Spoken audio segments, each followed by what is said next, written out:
जय हिंद दोस्तों, कैसे हैं आप लोग। आज की वीडियो में हम लोग पढ़ेंगे उत्प्रेक्षा अलंकार और इसके पहले के जितने भी अलंकार हैं, शब्दालंकार, अर्थालंकार, सभी को हमने पढ़ लिया है।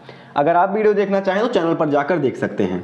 फिलहाल हम उत्प्रेक्षा अलंकार की परिभाषा देखते हैं और इस वीडियो को आपने अगर अंत तक देख लिया तो आपको ये अलंकार उदाहरण और स्पष्टीकरण सहित एकदम अच्छे से याद हो जाएगा।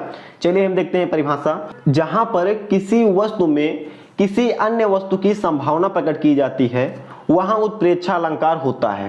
क्या बोला जा रहा है कि जहां पर किसी वस्तु में किसी दूसरे वस्तु की संभावना प्रकट की जाती है वहां उत्प्रेक्षा अलंकार होता है। जैसे आप बोलेंगे कि ये आम ये कच्चा आम पक्के आम की तरह मीठा हो सकता है। संभावना है, कोई श्योरिटी नहीं है, कोई समानता नहीं है, लेकिन संभावना है कि ये कच्चा आम मीठे आम की तरह मीठा हो सकता है, पक्के आम की तरह मीठा हो सकता है।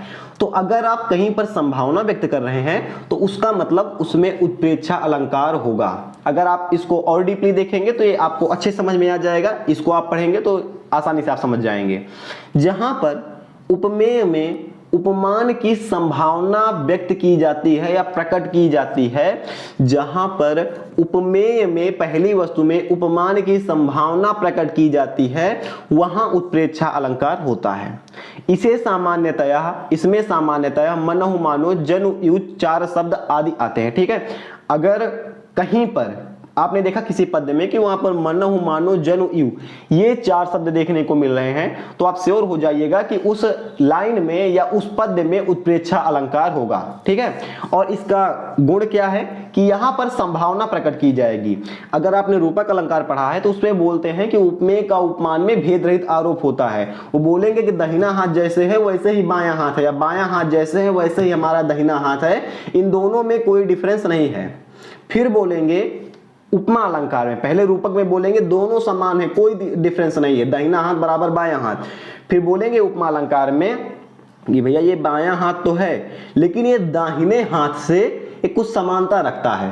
एकदम तो नहीं है, क्योंकि मान चलिए ये उंगली दूसरी तरह है और ये उंगली दूसरी तरह है, इसमें स्याही नहीं लगी हुई, इसमें स्याही लगी हुई है, लेकिन वो उपमा अलंकार ये बोलेगा कि ये दोनों हाथ लगभग कुछ समानता रखते हैं। जैसे चार उंगलियां और एक अंगूठा इस हाथ में है, चार उंगलियां एक अंगूठा इस हाथ में होगा, तो दोनों हाथों में समानता होगी। तो समानता प्रकट करेंगे तो कौन सा? उपमा अलंकार। भेद रहित आरोप होगा तो रूपक अलंकार। और जब संभावना प्रकट करेंगे कि ये इस हाथ की सारी उंगलियां इस हाथ की सारी उंगलियों की तरह हो सकती हैं, कोई श्योरिटी नहीं है कि होंगी, लेकिन हाँ हो सकती हैं, इस हाथ की सारी उंगलियां इस हाथ की सारी उंगलियों की तरह हो सकती हैं, तो संभावना प्रकट करेंगे तो उत्प्रेक्षा अलंकार होगा। पहले बोलेंगे भेद रहित आरोप है, कोई डिफरेंस नहीं है, दोनों चीज एक है। फिर बोलेंगे उपमा अलंकार में कि नहीं थोड़ा थोड़ा डिफरेंस है लेकिन समानता भी है। और उत्प्रेक्षा में बोलेंगे समानता जाए भाड़ में, हो सकता है समान हो सकता है नहीं भी हो, लेकिन अगर हो सकता है संभावना प्रकट कर देंगे उत्प्रेक्षा में तो उत्प्रेक्षा अलंकार हो जाएगा। इसका उदाहरण बहुत ही फेमस है, आप लोगों ने देखा होगा, सोहत ओढ़े पीत पटु। ठीक है, ऐसे भी होता है कहीं पर, सोहत ओढ़े पीत पटु श्याम सलोने गात मनहु नील मणि शैल पर आतप पर्यो प्रभात। पहले इसके हम शब्दावली में कुछ देख लेते हैं। जैसे कहीं पर आपको ये मनहु लिखा हुआ है, कहीं पर ये मनो हो जाता है, ऐसे मनो हो जाता है। यहां पर नीलमणि लिखा हुआ है, ये कहीं पर नीलमणि, ठीक है, जो ड़ा है ये ना हो जाता है, नीलमणि हो जाता है। तो आप कुछ भी लिख कर आएंगे, यूपीएससी का एग्जाम नहीं देने जा रहे हैं, बोर्ड परीक्षा है, आपको चाहे आप ये लिखेंगे ये लिखेंगे ये लिखेंगे ये लिखेंगे कोई दिक्कत नहीं है, नंबर आपको मिल जाएगा, उदाहरण आपका सही होना चाहिए। तो सोहत ओढ़े पीत पटु श्याम सलोने गात मनहु नीलमणि शैल पर आतप पर्यो प्रभात। कहा जा रहा है कि श्री कृष्ण का श्याम सुंदर शरीर, यानी उनका श्री कृष्ण का शरीर कैसा है? श्यामल रंग का है। तो श्री कृष्ण का सुंदर श्यामल शरीर पीला वस्त्र धारण करके इतना सुंदर लग रहा है, इतना सुंदर लग रहा है कि मानो नीलमणि पर्वत पर सुबह की पीली किरणें पड़ रही हों। कहने का मतलब है कि जब नीलमणि पर्वत पर सुबह की पीली किरणें पड़ती हैं तो बहुत ही अच्छा लगता है। श्यामल पर्वत है, पीली किरणें पड़ रही हैं तो इतना अच्छा लगता है। उसी तरह से कौन अच्छा लग रहा है? श्री कृष्ण, जब श्यामल रंग के जो सुंदर श्री कृष्ण हैं, जब वो पीले रंग का वस्त्र धारण करते हैं तो श्री कृष्ण जी इतना सुंदर लगते हैं, इतना सुंदर लगते हैं कि मान लो नीलमणि पर्वत पर सुबह की किरणें पड़ रही हों। ठीक है, ये इसका हो जाएगा। आप एक बार फिर से देख लेंगे, इसको आप नोट कर लीजिएगा, याद कर लीजिएगा, पेपर में ही लिखना है कि श्री कृष्ण के श्यामल सुंदर शरीर, जब श्री कृष्ण श्यामल सुंदर शरीर पर पीतांबर धारण करते हैं तो इतने सुंदर लगते हैं कि मानो नीलमणि पर्वत पर सुबह की पीली किरणें पड़ रही हों।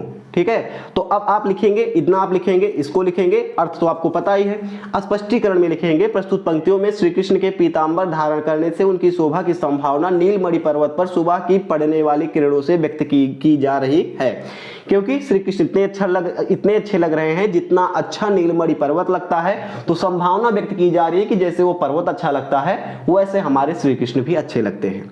फिलहाल इस वीडियो में इतना ही था। आई थिंक आप समझ गए होंगे कि उत्प्रेक्षा अलंकार में संभावनाएं कैसे व्यक्त की जाती हैं और कौन से ऐसे शब्द हैं जिनको हम जान ले तो हमें पता चल जाएगा कि किस पंक्ति में कहां पर उत्प्रेक्षा अलंकार है, और रूपक अलंकार उपमा अलंकार से कैसे डिफरेंट है, कैसे भिन्न है, आपको ये पता चल गया होगा। फिलहाल इस वीडियो में इतना ही था। मिलते हैं ऐसे किसी नेक्स्ट वीडियो में। जय हिंद।